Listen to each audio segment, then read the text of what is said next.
My wife was complaining that our steamer was making some weird noises. It smelled like it was getting hot. So I've been elected to take it apart. There's 2 screws on top. I already got one out. The other one's just about out. Pull that out of there. And let's see what we got inside. These are just 2 screws that hold these together.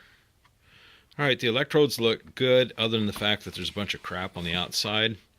Those can be scraped off, cleaned off. These are typically carbon rods, and you can clean them off with a pocket knife. If you can see the chip missing there, that's usually their color. It's like a black color. Then down inside here, oh yeah, well that's what happened. There's a hole in the bottom that the water has to come in. So I need to scrape this all out inside here. And that's the hole in the bottom that the water comes in, and that's what was causing it to starve for water, and it was doing that. So I'll clean this up real good, put it back together, and it should be just fine.